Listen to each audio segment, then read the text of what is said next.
Well, hello and good afternoon, everybody. Welcome back here to RaceSpotTV and welcome back to 60 Plus Racing Adventures. This is round number 11 for the ARCA series, coming to you today from Chicagoland. My name is Ron Mullins. Alongside me in the commentary booth is Dan Field.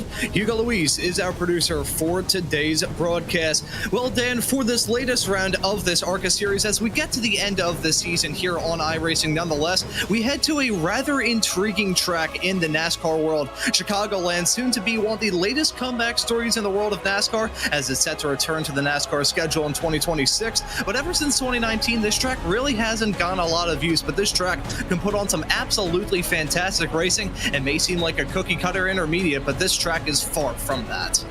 Oh yeah, absolutely. I've seen the pictures of this circuit, all overgrown. It's a real shame to see the state that it's in currently, but I'm very excited to see it making a comeback into the NASCAR schedule next year. But luckily we do get to race here today. It's round number 11 of the season, just 2 races left to go, and I'm excited to see what these 60 plus racers can do. Yeah, and looking through the schedule that we've had up to this point here in the 25th season of the ARCA 60 Plus Racing Adventure Series, you can look and see the likes of Richmond, Kentucky, Pocono, my hometown track, Milwaukee, Indianapolis, which was the later broadcasted race from this season, Homestead, Miami, USA International Speedway, Texas, Talladega, and Thompson Speedway, the last track out 1 week ago. Of course, running at Chicagoland here tonight to round off the month of August, and in 1 week's time, they're going to be crowning a champion at Auto Club. And speaking of, let's take a look at the championship point standings as we head off into this race. Mike Grandy sits atop of the championship points as it stands currently. 247 is his tally as it stands right now. The battle for P1 and P2, not exactly close. The same can't be said about the battle for second and third. David Traynor sits in P2 as it stands right now, 250 points as it stands right now. Rick Helms right behind at only 214, 1 point between those two racers. Jerry Kerr slotted in P4 at 188. Douglas Beasley at 186 right behind. In P6 is John Hay. Dave Watson slotted in 7th. Robert Love in P8. Eugene Clark and Wally Mulsbury round out your top 10 in the points, heading off into the 11th round of this championship. As we said, it's been a brilliant and compelling schedule up to this point. And these rather new ARCA cars here on the iRacing platform, they're just introduced at the start of Season 2, refreshing the old school ARCA cars. And there you can see them right now. News of Stradivarius with some absolutely fantastic paint schemes going to wash right now as we're currently in the midst of this qualifying session. Mike Grandy currently top of the board as it stands right now. Rick Helms slotted in P2. JC Hay and Randy Shoemake round out your top 4 as it stands right now. Drivers still looking to get some lap times on the board, but looking rather close as it stands right now. Just under 3 minutes left in qualifying at the minute. Randy Shoemake is headed through the final few corners, I think has actually come across the line. Here is Steve O'Malley in the number 50 car, about to set a time lap now. We'll see where this can rise him up the order. It will be a P7 lap for the number 50 car. It is the Mike Grandy show at the minute, both in the championship standings and in qualifying. But I'm very intrigued to see how that battle for second in the championship will turn out tonight, because of course you want to have that advantage coming into the final race at Auto Club next week. It'll be a very intriguing fight to see turn out today. And Auto Club, unfortunately, one of the tracks apart of this schedule that is no longer around in real life. The track has been torn down for the most part. They still promise that we're going to get that short track, but I have a feeling that it may unfortunately fall through and may be the end of Auto Club, as we saw a couple of years ago. Following Randy Shoemake as he comes out of turn number 4 onto the tri-oval right now. Will it be an improvement from the driver of the number 3 car? He comes across the line, currently qualified in 4th. Is it a jump up the running order from him? Doesn't look like it as it stands right now. Still behind JC Hay, those two occupying your second row, but Mike Grandy still holding on to that provisional pole position as it stands right now. A 10th, a little over a 10th between himself and Rick Helms being the gap as it stands at the north end of the field. Still waiting to see a couple more drivers set some time, notably Douglas Beasley, who's yet car. He's set to start this race in 12th as it stands currently, with only a minute left to go here in the solo qualifying session. And it's very few and far between the drivers on circuit at the moment. I do believe it is just Randy Shoemake out on circuit. We are still awaiting all of the final runs to come through, but just a minute left in qualifying. They got to get on circuit, get their times to really finish off this qualifying. Otherwise, it'll be Mike Grandy and Rick Helms starting on that front row. But still, Randy Shoemake running around the circuit, trying to get an improved lap time. Just coming through the final corners now. I believe was not able to find an improvement, but nevertheless 30 seconds left in this qualifying session.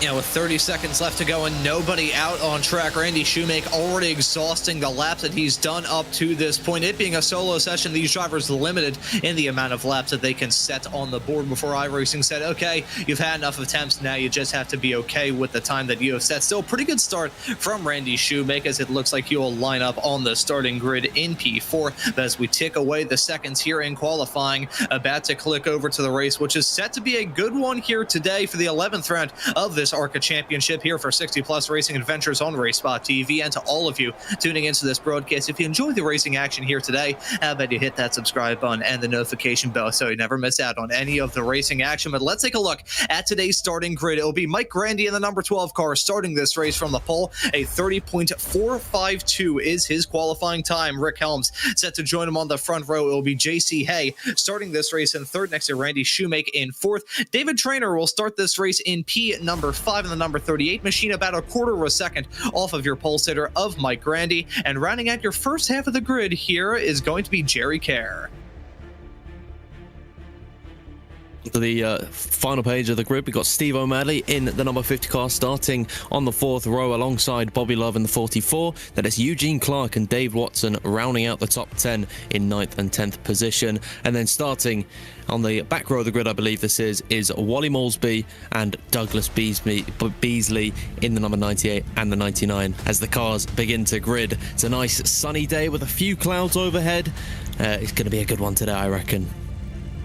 And, you know, based off what you just said a couple of moments ago there, Dan, talking about the nature of this track, it's sunny, rarely a cloud in the sky. We have got some rather high track temperatures. And to draw a little bit of experience from my own racing adventures in real life, around about this time every single year, I used to be out in the Midwest running in a pretty big event with the Sports Car Club of America on the autocross side of things, the SCCA Solo Nationals. So I know that around about this time in the Midwest, you have got some very high track temperatures. As much as the ambient may not be too high at only 68 Fahrenheit, that works out to be about 20 C. Track temps at 104 Fahrenheit, that's 40 degrees Celsius. I'm not sure about you, Dan, but that is rather toasty for both us just looking at that and probably these cars driving around in it.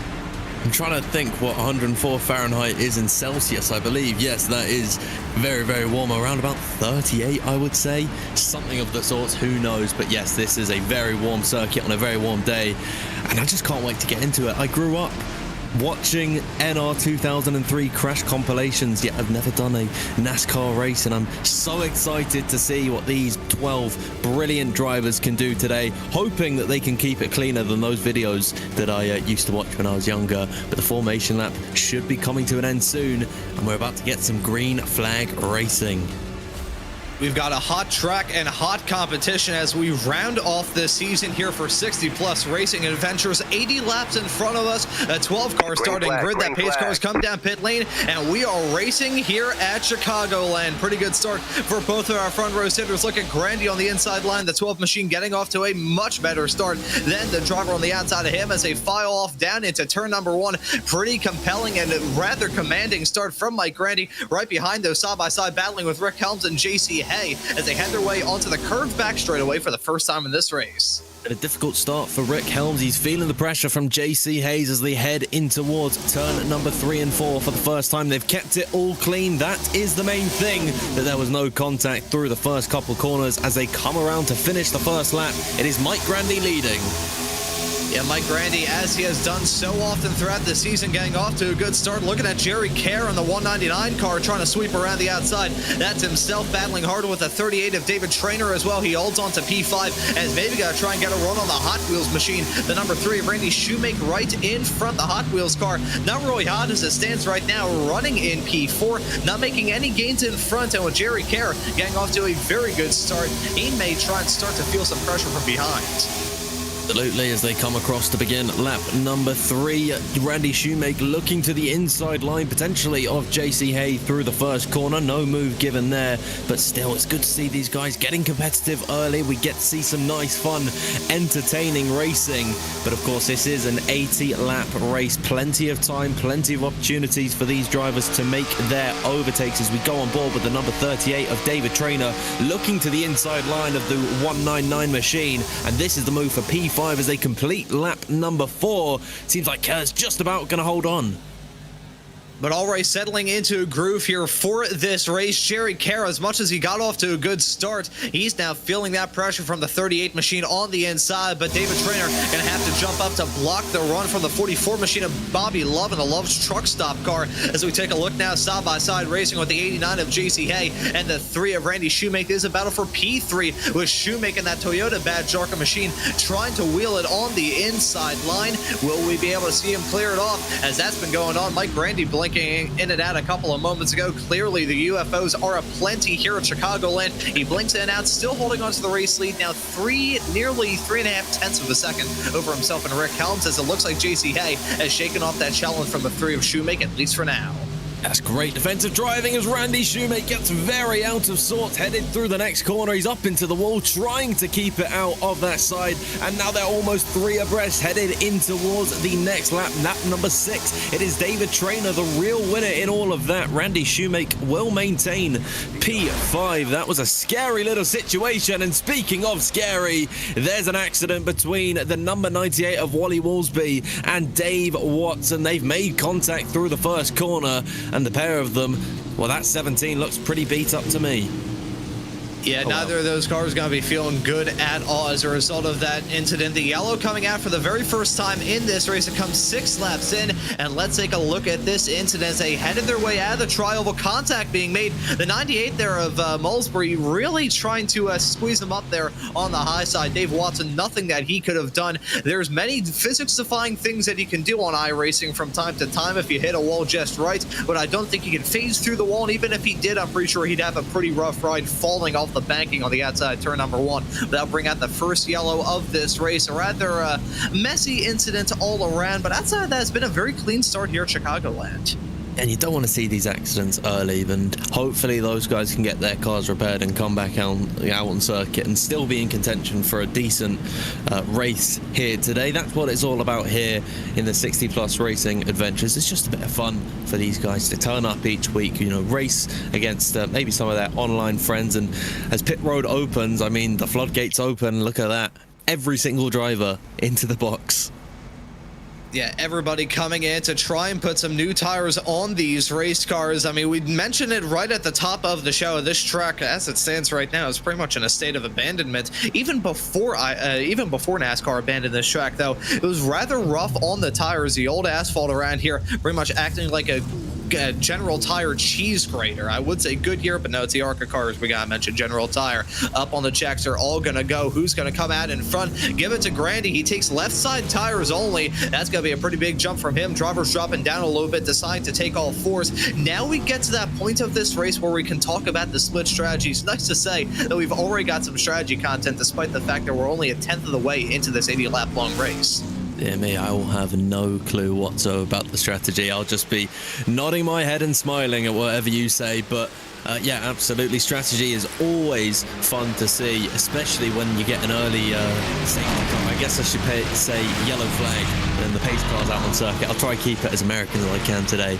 But certainly a yellow flag like this does cause a lot of split strategy to take place, and it really is up to the driver to make that call and be confident in their decision. We'll see how it works out for the likes of Mike Grandy taking only 2 tires. I think Bobby Love got a nice jump as well. Rick Helms is down into 4th position, I believe, from 3rd. No, it was 3rd because he was behind JC Hay. No, I believe Helms was in 2nd position, then Hay was in 3rd. So Helms has dropped a little bit, but nevertheless, I think this will be a very fun strategy event.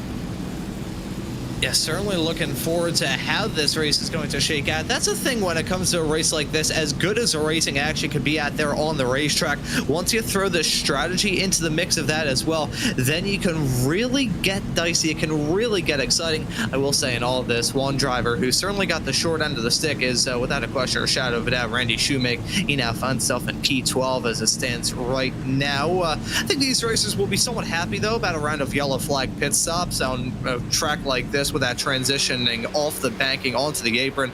Rather difficult to try and get on pit lane in case they need to do a green flag stop, which who knows, they may potentially eye up doing between now and the end of this race. I think when it comes to fuel, they may be in the clear. I'll have to wait further word when it comes to the fuel situation for these racers. But when it comes to tires, we've got some on 2, others on 4. Certainly going to be a good restart here. The first one of the day here in this 11th race of 60 Plus Racing Adventures. It'll be your pole sitter and main driver up to this point in the race. Mike Grandy up in the front. JC Hay, though, he was battling and holding on for dear life to remain in third. He's now going to be on the front row for this restart. Not going farther behind is Doug Beasley. He's dropping down like a stone thrown into a pond, but we're back to green flag racing here at Chicagoland, and it's Brandy with the help of Bobby Love right behind, getting off to a flyer. Bobby Love with an excellent restart there. JC Hay was really caught napping, and Bobby Love jumping up into second position, now applying the pressure to Mike Grandy, who himself I don't actually think had a very good restart. We're on board with the number 38 of David Traynor following in the wheel tracks of the 44. He's been able to jump a position as the number 89 car sinks down into 4th position, but they've kept it all well and clean as they take to the 11th lap of this race. They're keeping it clean, they're keeping it smooth, and these racers are keeping it single file on this restart with a couple of exceptions. Eugene Clark and Dave Watson, they're currently squabbling right there in the back of shot. That's a battle for P7 as it stands right now. Look at Clark going to clear him as they head their way down into turns number 3 and 4. Watson, though, was certainly feeling himself on that restart. Randy Shoemake getting off to a flyer as well. Restarted down in 12th. He's now back up to 9th, and you can see him running all the way up into the infield grass as they head their way off through into turn number 1. Shoemake really trying to cut some shapes early. It seems like Mike Grandy at the front of the order is beginning to stretch an advantage now, 0.5 of a second. We're still viewing the battle between Eugene Clark, Dave Watson and Randy Shoemake. Sorry, Eugene Clark is slightly up the road. It's just Dave Watson and Shoemake. We're on board with the 98 of Moulsby, who's luckily been able to keep going after that accident that brought out the yellow flag. You can see we're on board with him now. Further up the order, we've seen some battling taking place as we got the split view. This is the number 89 and the 75 of Rick Helms and JC Hay. And it seems like JC Hay now is just beginning to tumble down the order now into 5th place. Yeah, hey, I could see a little bit of trouble brewing in that first stint, that first green flag run that we had. He was really desperately holding on to that podium spot. Now that he's dropped down a little bit, certainly with those slightly older inside left tires onto that car, you gotta imagine that that car is not driving factory fresh right now. I say that, though, he may try and get moved on Rick Helms in the number 75. We'll say they're involved in a little bit of a bottleneck as it stands right now. Mike Grandy trying to pull away. Bobby Love has reeled him in slowly but surely as Rick Helms and David Traynor battle heading off into turn number 1. I was just gonna say, with the repetitive connection issues involving that number 38 of Traynor, Dan, I'm sure you've been involved in a situation like this, much as pretty much everybody has on iRacing.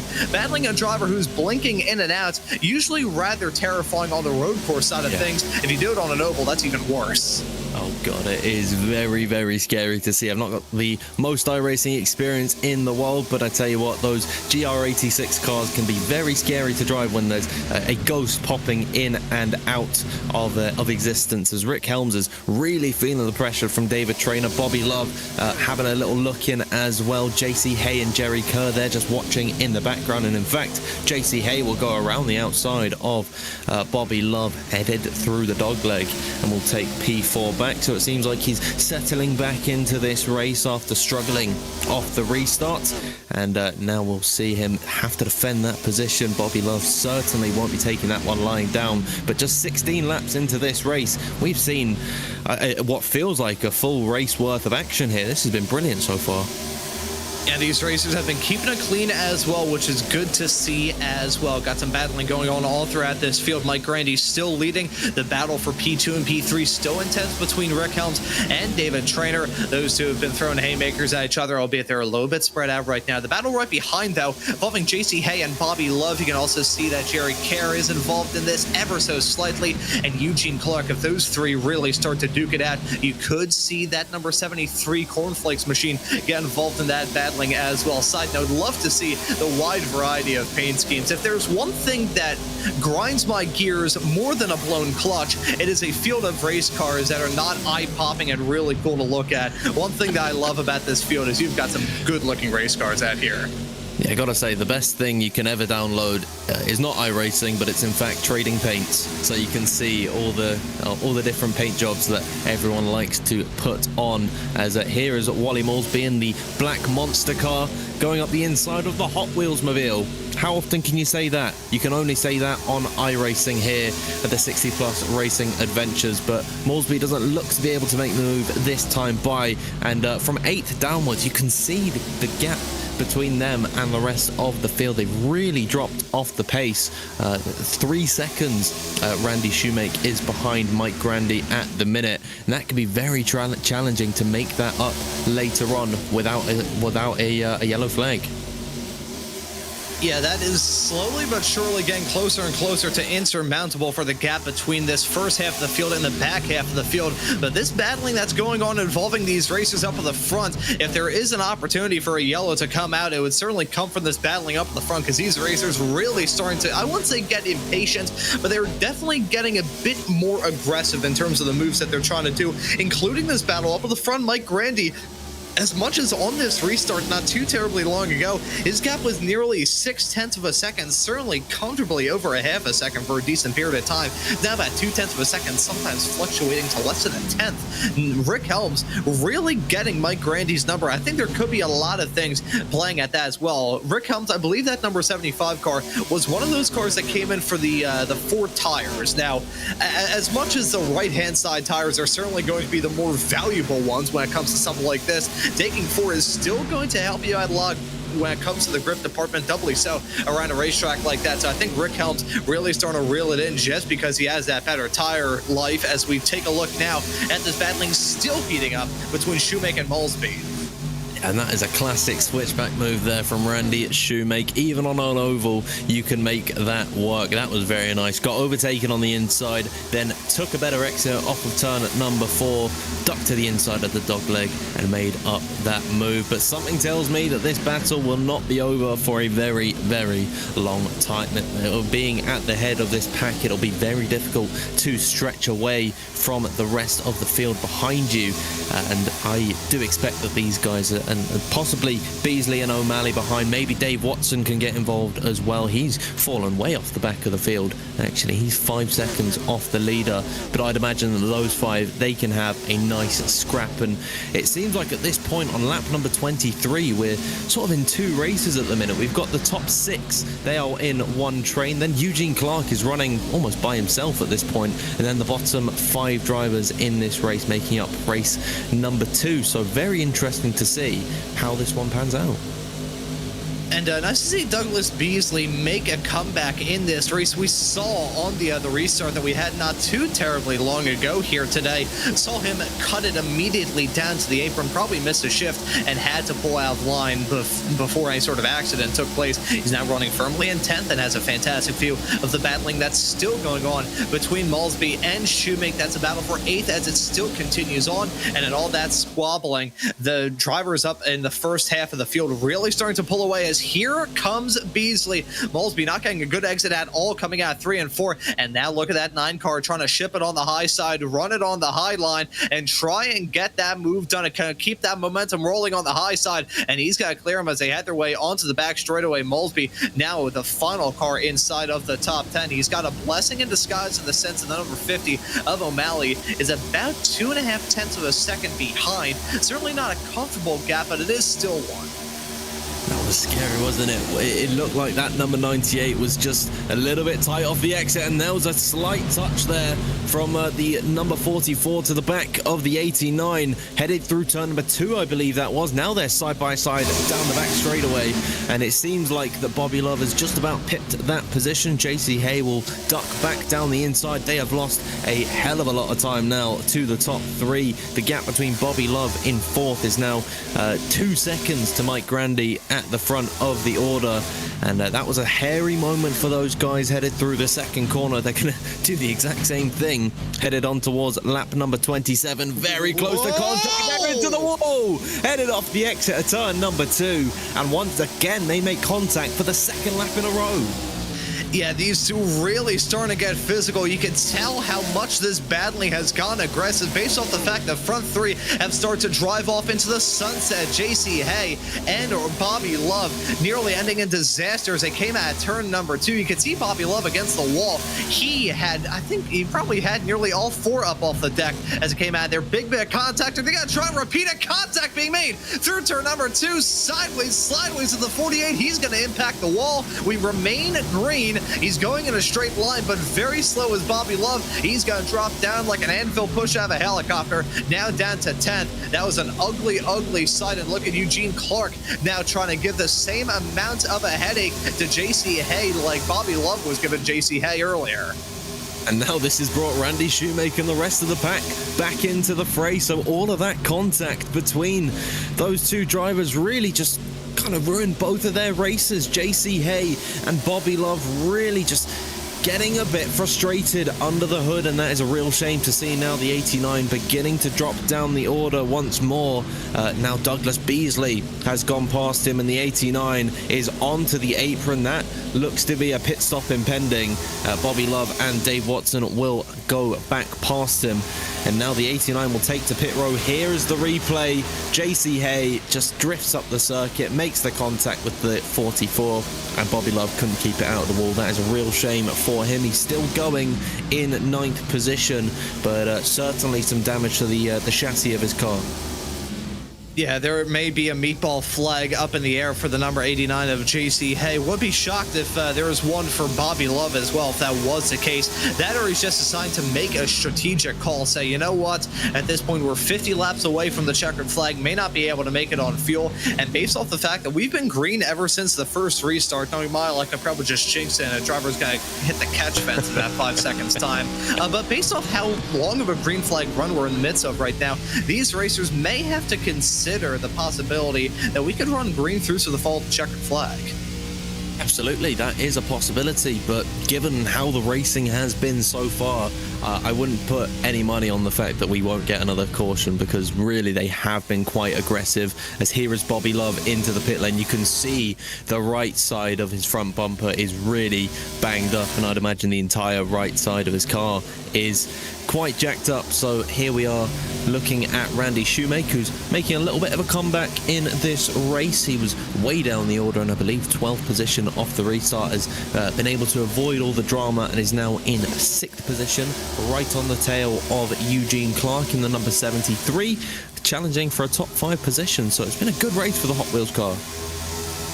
Yeah, been a very good race. That's also been one where I feel like that number 3 car has been the center of attention up to this point, whether it be in qualifying when he was out there the whole time. I gotta say, in a solo qualifying session after everybody's gone their laps, and if you want to give yourself some airtime, just run around the track forever and you can get it right there. That's Rick Helms. He's on the apron. He's making that call to come down pit lane. I knew it would be a pretty impossible stretch to make it all the way to the end of this race after that early yellow. Rick Helms certainly proving that to be the case. He's come down pit lane. He had some speed a little bit earlier on in this stint. That speed more or less stalled out, so he's now made the call to come down pit lane as the battling now for 4th between Eugene Clark and Randy Shoemaker going to get intense yet again. I thought we were going to see a repeat of the moment earlier on involving JC Hay and Bobby Love, who are both 1 lap down in 10th and 11th, but no, they keep it clean in this battle for 4th. It looked very close, didn't it? But Randy Shoemaker, I think, placed his car quite nicely. Was certainly drifting up the circuit. There's David Traynor coming now into the pit lane. So yeah, you're absolutely right. These guys are considering the fact that we might be green to the flag here, and they're coming in for some green flag pit stops. But you were right also in saying that this looks very awkward to get onto the apron to come into the pit lane, given the drastic shift in banking. But nevertheless, we're seeing some more green flag pit stops coming out here. David Watson, Steve O'Malley. Seems like Randy Shoemaker is looking to come into the box as well. Douglas Beasley will stay out. Jerry Kerr is in. They're all coming into the box at this point. Yeah, so all of them making the call to come down pit lane. We just saw one lap ago that David Traynor made that call to pit. That pit stop, though, it looked a little bit awry. It looked like he may have picked up a unsafe pit entry penalty. Usually a little bit borderline as to whether or not that is the case, but certainly looked a little bit hair-raising there. Douglas Beasley has stayed out, so he will grab the net race lead in the number 9 car as everybody else has made that call to come down pit lane. Look at Grandy up on the jacks. He's going to roll off. That'll probably be P2 for him on exit. And P1 once everything shakes out. As here's a moment involving the number 50 of Steve O'Malley. Contact being made. That's a big moment heading off through turn number 4. I am dumbfounded that didn't bring a yellow out, as you can see him trying to get brought back to pit lane, broken off suspension, I think probably on both sides of that car as well. One wheel completely snapped. That could have been so much worse than it already was.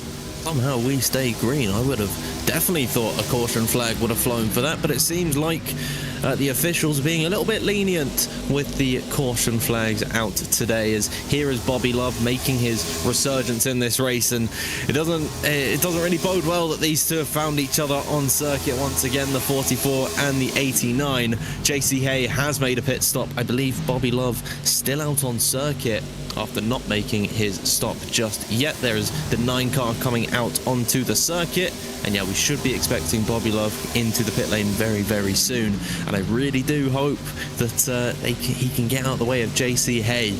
We do not want a repeat of what happened for 3 laps in a row until it boiled to the very tipping point for those guys a few laps ago.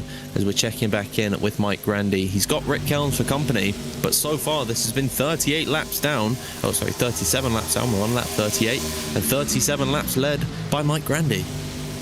Yeah, Mike Grandy has been the dominant driver up to this point. Do want to touch a quick little sidecar on that discussion about Bobby Love and JC Hay. After their moment, they actually came in for some of the earlier stops in that latest round of pit stops. So compared to everybody else, who's about 2 to 4 laps into their stint, Bobby Love is 6 laps, now 7 laps onto a set of tires, and JC Hay currently 9. So they have come down pit lane, albeit it felt like forever and a day since they made that call to come down pit lane, because we've seen a whole lot of drama go on ever since then. We'll have to see how that strategy really works out for them. I'm sure JC Hay, if it was borderline for everybody else making that call to come down pit lane, I can imagine that for the 89 machine, he is going to be clutching at straws, clutching and coasting, and trying to do everything in the book to hypermile and save to get to the end of this race, which we are now halfway to. My memory not serving me very, very well in terms of the pit stops. I completely forgot the fact that Bobby Love and JC Hay came into the pits. That means that Jerry Kerr and Randy Shoemaker, they've got the fresher tyres, and they should have the better grip off the exit of the corners, and that should make some very fun racing. But instead of fighting the two in front of them, seems like they're more interested in fighting each other. The number 3 car, Randy Shoemaker, looking to the inside now of Jerry Kerr in the 199 machine. Still keeping touch, though, with the two in front of them. They're still side by side, headed off the exit of the next corner. That is turn number 2, I believe, that they are in through now. Seems like Jerry Kerr just about is going to stay ahead of Randy Shoemaker, but great battling nonetheless. And once again, seems like that number 3 is the focal point of this race. Yeah, that 3 car, that Hot Wheels mobile, it's a popping livery on that car for sure. Well, I guess we have to break out the American terminology, a popping paint scheme on that car. It sticks out there, it shines around this track, and he's been a pretty good driver to keep tabs on all throughout this. He's given us a whole lot of battles, but the battling actually going on right in front of him as Jerry Kerr and JC Hay squabbling up. That's a battle for P5 right now. JC Hay gonna slip back in tow now. Randy Shoemaker on the inside as they head their way down the backstretch, down the gear, into turn number 3 and 4. They're gonna go. Will Shoemake be able to clear him? He's trying to pull that slide job, slipping in front of that 89 car. Looks like he's gonna get the job done, and JC Hay not tempting fate with running onto the apron, even though this is not necessarily the highest bank track in the world. I mean, hey, if you tried to go from the high banks onto the apron, let's just say Talladega, for instance, that we went to a little bit earlier on this season, you would feel the back pain through your sim rig. Here, though, you can do it a little bit, but only heading onto the apron. Just cut a couple of feet off of your track distance, and that can add up as this race develops. Yeah, it's quite an awkward banking in terms of the difference between that and the apron. But yeah, you're absolutely right. It's not the steepest in the world, so it's not too much of a problem as the battling still continues. Jerry Kerr getting the elbows out, going for the move on Bobby Love, and Randy Shoemake is trying to follow him through. That's a very nice, well-worked move from the number 3 car. So Jerry Kerr and Randy Shoemake are ahead now of both Bobby Love and JC Hay, who have got slightly older tires than them. However, JC Hay is looking to the inside of Bobby Love. I'm getting all the names mixed up once again. He's looking to possibly shape up a move in the next couple of corners, but they're keeping competitive despite having the older tires, and it's very interesting to see. It's very fun racing to watch here today. Yeah, it is a very fun race, and look at this Hornet's nest of race cars buzzing their way down into turn number 3 and 4. This giant lineup of cars led by Jerry Kerr in that 199 machine, Randy Shoemake slot in P5, Bobby Love, JC Hay, and Doug Beasley in the Advil car, rounding out your top 8 as it stands at the present moment. The driver of the number 9 machine looking to avoid any sort of contact with either his car or any other cars, or the barrier for that matter. He, as much as he's got an Advil logo on his car, I don't think he wants to take any after this race is said and done. He lines up in 8th, and I will say, if these racers begin to battle a little bit too hard, look at that duo of cars right behind that are currently involved in their side-by-side scrap of their own. Eugene Clark and Wally Molesby, they're battling right behind. That's a battle for 9th as it stands right now. I thought Molesby was maybe going to attempt to get a move done, but he's dominant on that inside line and not able to get the momentum rolling as we head onto the straightaways around this racetrack. Doug Beasley now getting that move done on JC Hay. That's a battle for 7th. That ends in Beasley in the number 9 car getting in front of JC Hay in the 89 car. It's a really entertaining battle for some of the minor positions in the top 10 as Wally Molesby looks to the inside of Eugene Clark. They're still side by side, headed through the dogleg on towards lap number 48 in this race, and still side by side. That looked like a little bit of contact there. Eugene Clark is very close to the wall through turn number 2, and the number 98 car will see himself through and into 9th position.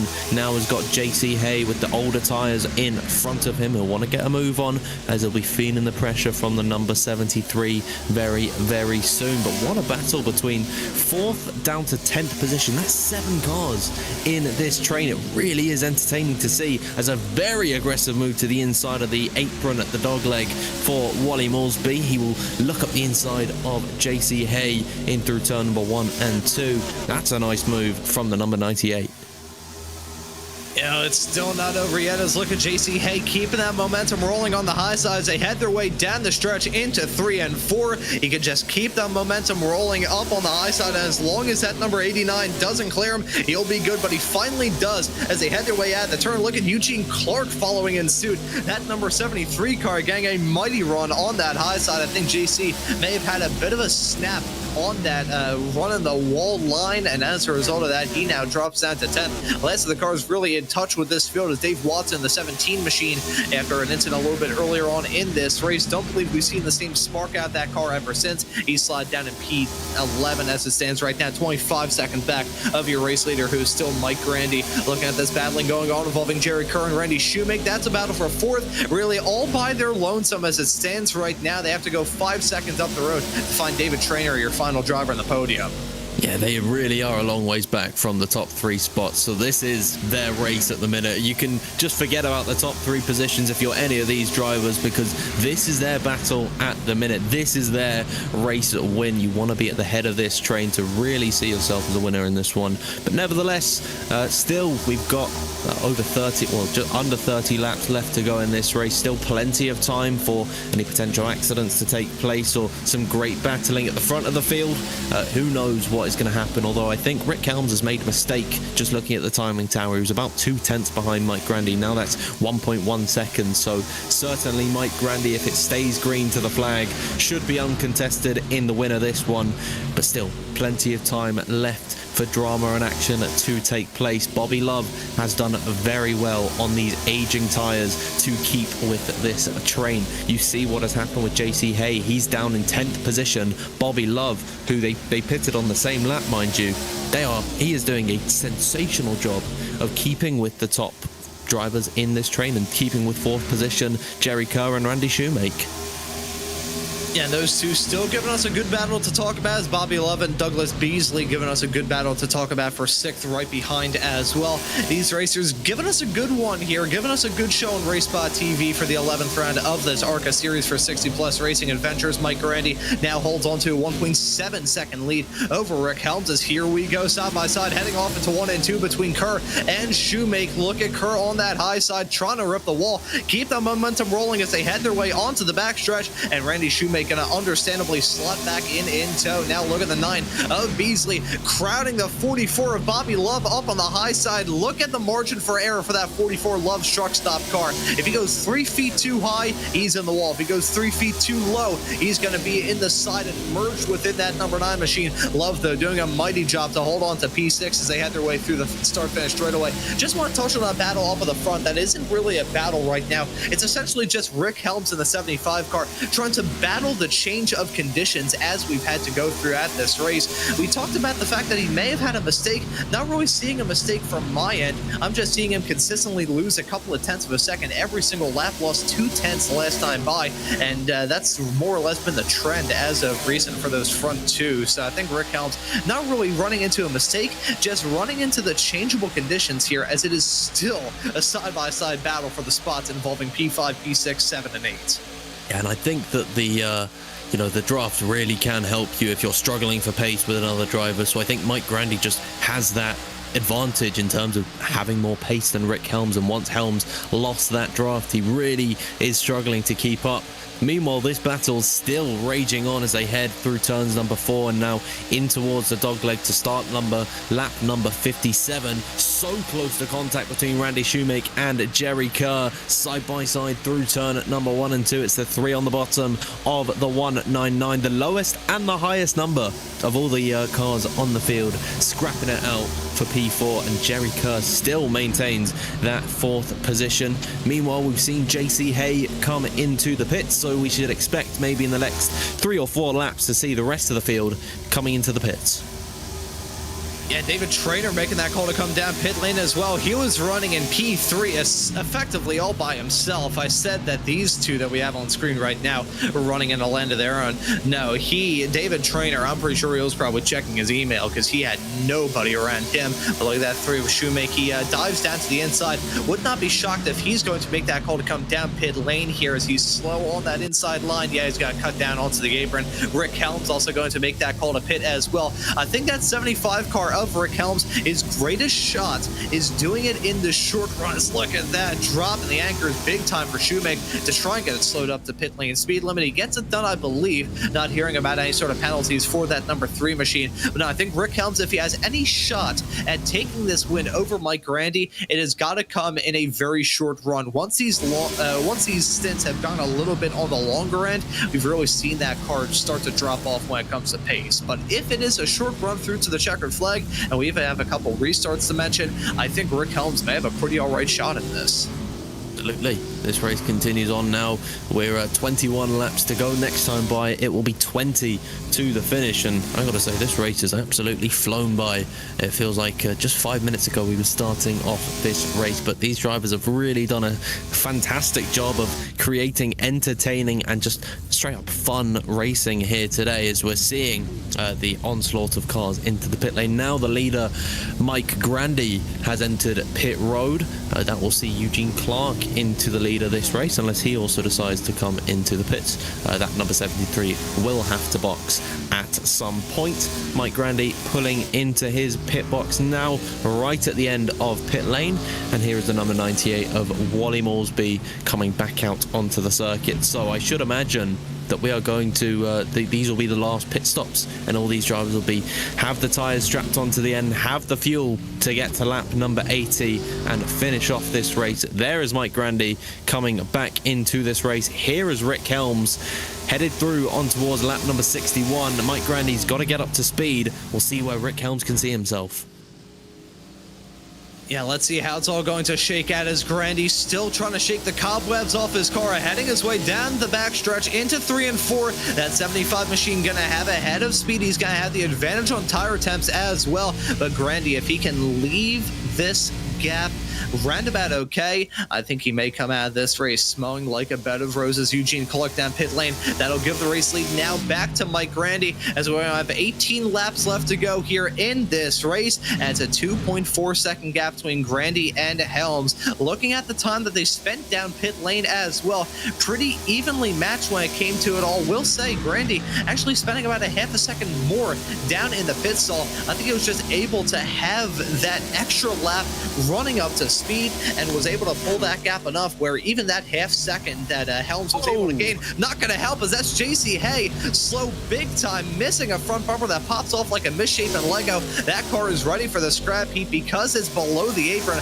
I don't believe they'll bring a yellow out unless he stops closer to the racing surface. That's a huge moment for the 89 of JC Hay. That looked like it was coming out of 2 onto the backstretch. Yeah, let's see what happens here. He's following Shoemaker. That is hardware, I do believe. I think that doesn't look like he's lost the car at all. I think his wheels had some sort of technical failure, and it's just completely steered him left and in towards the inside. That is a real shame for JC Hayes. Going to be able to keep the car running. Let's see what happens here. And yeah, there's no, it just keeps steering on left. Then he gets it into gear, and that is a real shame for him. Unless there was some major lapse of judgment, I would say that is a very unfortunate wheel failure for JC Hay there. You know what I could probably imagine that was? I could imagine that was probably some sort of screen freeze or something major of the sorts. His screen had to have freaked out. And he was like, you know what? Instead of risking it, hoping that appears back on, I'm going to try and do that. And then when it appeared on, you could see him trying to steer away from the wall. But there's only so much you can do. I mean, when I think of cars with quick steering, an ARCA stock car probably isn't even in my top 125. I feel like a Renault Lacar would probably have better steering, quicker steering than an ARCA stocker. It's good on an oval, but if I want to look for quick steering, I would look at other options first. I think you go maybe forklift, boat, ARCA stock car is probably your list there. So unfortunately, not much JC Hay could have done. I think a screen freeze would absolutely be correct in what happened. Some sort of technical failure for him, and that is a real shame. He was kind of getting his race back on track after the contact with Bobby Love earlier on at around about the lap 30 or so mark in this race. As there is the number 9 car of Douglas Beasley, very out of shape through turn number 2, will slam the wall. Oh, sorry, that might have been down the backstretch, but yeah, nevertheless, Randy Shoemaker will make up that position into P5.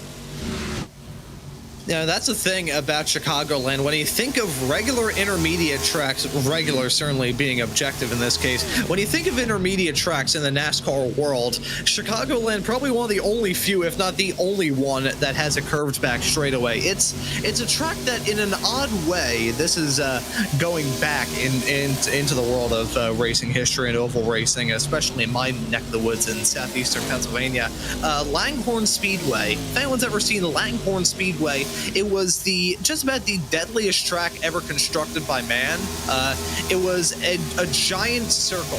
It was whenever someone says, oh, all NASCAR racing and all oval racing as you do is drive in circles, the Langhorne Speedway was a literal circle. You were always turning around there. It used to be dirt, then they made it asphalt, and I'm pretty sure in that period of time there were more people who walked out of that place with injuries than those who didn't. That track is it's fondly remembered by some, not very fondly remembered by people who actually drove around there, but this track kind of has that same feeling in a sense that these racers are always battling something. It may not be the biggest of turns heading down that back straightaway, but it still keeps these racers on their toes. That is some circuit, isn't that?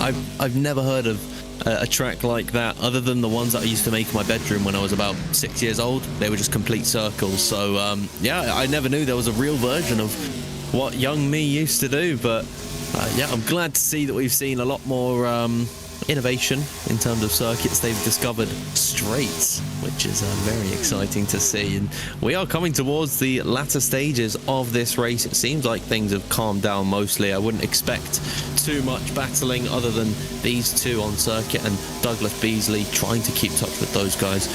I wouldn't imagine that there's going to be too much in the way of a fight towards the end of this race. 10 to go, and yes, just Randy Shoemaker and Wally Moresby really scrapping out for P5. And as we look at this battling going on, we're getting word as well that there's a black flag a little bit earlier on. I'm just seeing this message come across my feed, a black flag for Care.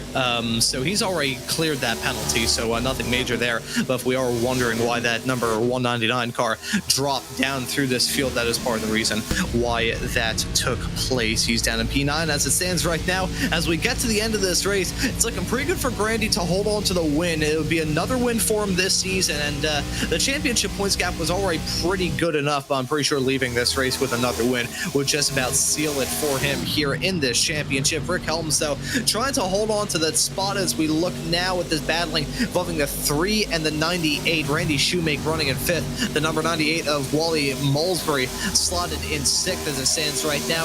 These two have been itchy and scratchy all throughout this race. I think they have been inseparable because pretty much as long as we've been doing this race, these two have been battling. Yeah, it was ever since the caution came out, where Randy Shoemaker, he was more towards the front of the field, and then he dropped right down through the first pit stop phase in this race, and then they sort of found each other.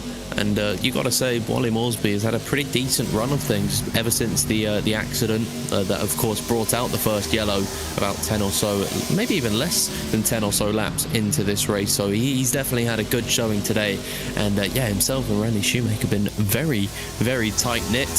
Douglas Beasley in behind, I think, has had quite the opposite race to these two. I feel like that number 9 car, especially for the first 50 or so laps, was very, very quiet. Now has sort of found his pace and has seen himself in a very strong P7, possibly P5 or P6, depending on the battle that we are about to see, however that goes. Randy Shoemaker and Wally Moresby, they've been very, very racy between each other, both racing side by side and racing other cars as well, so who knows how this one could pan out. Wally Moresby is looking down the inside as they head onto lap number 75 of this race. 6 laps to go, and you can see how much these two want it. Moresby getting very close to the left hand side of Randy Shoemaker's Hot Wheels car, and they're still side by side off the exit of turn at number 2. Good to see Randy Shoemaker really holding it in there to maintain that position. Still Wally Moresby down the inside. This is a great battle between these two.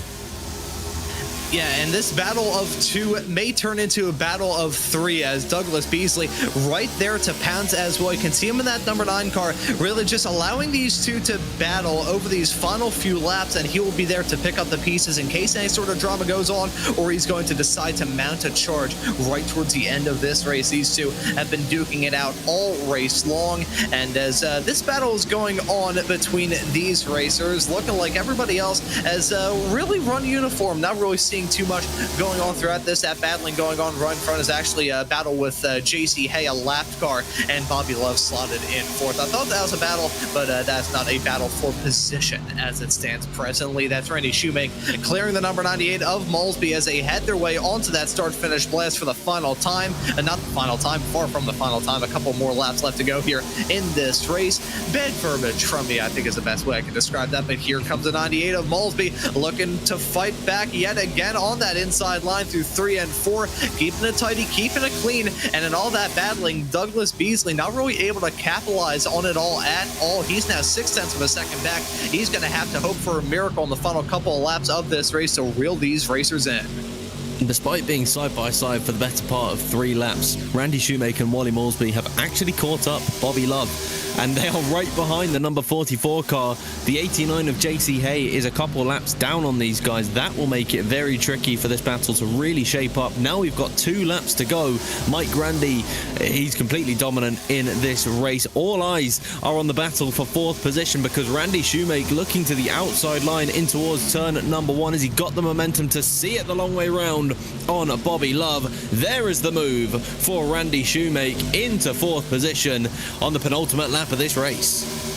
Yeah, that was a convincing move as well from the three of Shoemake. Now Bobby Love and Malsby gonna battle as they head their way into turn number 3 and 4. The white flag in the air for Grandy. One more lap of racing action for him to seal the deal on yet another win and potentially even the championship as well. With this battling for the final spots inside of the top 5, gonna be the one to keep tabs on as Shoemake leads him heading down into 1 and 2 for the last time in this race. Like a Malsby keeping that momentum rolling. I think in all that battling, Bobby Love really tore up his stuff. But there's Grandy coming across the line. It's victory for him here at Chicagoland, and now just about seal the deal for him when it comes to the championship. Mike Grandy gonna get the job done here at Chicagoland with a rather dominating performance. Rick Helms gonna finish behind in P2. David Traynor runs at your podium. That's how it shakes out in the battle between 4th and 5th for Shoemake and Malsby. Shoemake just untouchable on that last lap. Malsby not really feeling any pressure from Bobby Love, as I hypothesized. I think that 44 car and his battle with JC Hay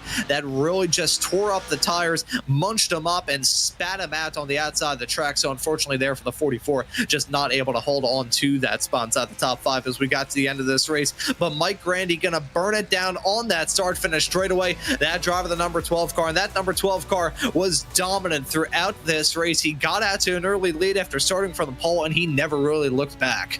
Yeah, brilliant race from Mike Grandy, and brilliant race from all 12 of our drivers that took to the circuit today. That was incredibly fun from start to finish. Mike Grandy, what a race for him. There is the 73 of Eugene Clark. That was a tough one for him today.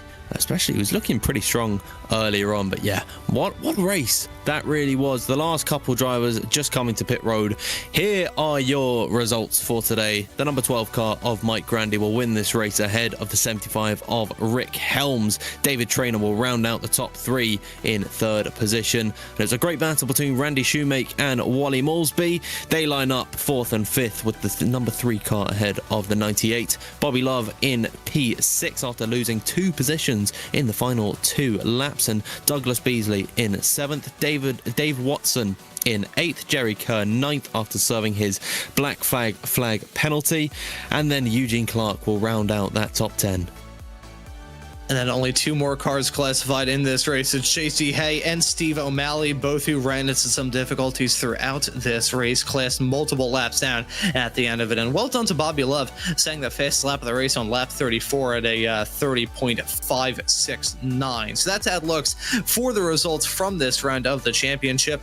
Looks like we have at least one driver as it stands right now joining us here to have a chat with us at the end of this race. It's Mike Grandy down there in the broadcast booth. I'll drag him in to have a chat. Mike Grandy, welcome into the broadcast booth, man. Well done on the win here at Chicago. Happy to talk us through that race. Thanks, guys. Just a fun race. I mean, I started out front. Clean air, I guess, is king. Just kind of waited it out, made my pit stops, figure out why I went from second to fifth there. Kept on going. And looked like a pretty fun race as well there. I want to ask you about the challenges of this track. Chicagoland, not an easy track at all, and with some rather high track temperatures throughout this race. How was it in terms of just keeping that car on the road? Yeah, I think key was, I mean, there's so many different lanes here. If you run on the top, I think you're going to heat up your tires. So I was just kind of letting off early and letting it apex on the bottom, and then accelerating hard off. And I think that was probably what saved the tires. And we also saw the pit stops throughout that race play a pretty huge factor. How was it trying to get that car down pit lane? Because obviously no pit lane speed limiter, pretty tough in terms of the transitioning from going on the banking down onto the apron. How difficult was it just trying to ace those pit stops throughout this race as well? Well, the first pit stop I aced. The second one, I almost lost it. Yeah, the transition's pretty rough, and I tend to run back a little ways on the brake bias, so it does get a little loose coming off of the transition. But I was able to keep it straight and get down to speed. Yeah, it works out well for you in this race. Even with some of the trials and tribulations at time, you walk away with the win here today. Got one more race left to go from this season, that being Auto Club in 1 week's time. Pretty different track than this, despite the fact it's only a half a mile longer. So what are your thoughts heading to that race in just 1 week's time? Well, I think we'll have a good car. It's definitely a different track, but you don't really drive it a whole lot different. Same thing, just let off early, keep it on the bottom as much as you can. There's a lane up top, but again, I think you use your tires up too much. Yeah, but certainly looking forward to that race at Auto Club in 1 week's time. That track usually puts on some absolutely fantastic racing, expecting no different for the season finale here for 60 Plus Racing Adventures. But Mike, thank you for joining us here in the broadcast booth. We'll let you give any thanks or shout outs before we let you go. Oh, absolutely. Absolutely. Thanks to 60 Plus, especially the Stooges. They got us racing a lot more different tracks and different types of cars. So, thanks to Jerry and thanks to JC, Wally, and Eugene. They do a great job, as well as John running the league as a whole. Appreciate my family for putting up with me, and hope everybody enjoys the race. Yeah, we certainly enjoyed the race that we just saw here today at Chicagoland. Mike, thank you for joining us here in the broadcast booth. Well done on the win, and looking forward to seeing you round off the season at Auto Club next time out. Thanks, guys. Thanks for the broadcast. You guys do a great job. And you did a great job out there on the racetrack, Mike. Thank you for joining us. And that right there was our race winner of Mike Grandy joining us here in the broadcast booth. Don't believe we'll have any more interviews at the end of this show, but Dan, that was an absolutely brilliant race. Those racers kept it clean and gave us a pretty good show in the process as well. Yeah, that was a fantastic showing, and despite there only being 12 drivers on the grid today, I think that they all put on a fantastic show for us and for all the viewers at home. So I really do hope that everyone enjoyed this one, because that was a fun show to watch. Yeah, a lot of more fun stuff to look forward to here on RaceSpotTV. Tomorrow, we'll be able to bring you Week 11 action from the Radical Esports Cup. You can catch that race at Interlagos this upcoming Monday on September the 1st at 3 p.m. Eastern Time. You'll be able to see rounds number 5 and 6 of the World GT Championship running at Silverstone. The Porsche Club of America Sim Racing Series going to run their 70 for 70 event in a couple of weeks' time here on RaceSpotTV. And on Tuesday night, East Coast time, you can catch the action from the Operation E Motorsports iRacing series. I used to cover that series. Really happy to see it's over here on RaceSpotTV. Those racers always put on some fun. If you want to stay tuned with all of the action we got here on RaceSpotTV, how about you hit that subscribe button and the notification bell so you never miss out on any of the racing action. But as for this broadcast here, for round number 11 of the 60 Plus Racing Adventures ARCA series here at Chicagoland, that will just about do it. So for myself, Ron Mullins, Dan Field joining me here in the broadcast booth, and Hugo Louise doing all the fantastic work behind the scenes in the virtual production hauler, I say thank you all so very much for tuning into the show here for the 60 Plus Racing Adventures today on RaceSpotTV, and we hope to see you all wherever it is in the not too distant future.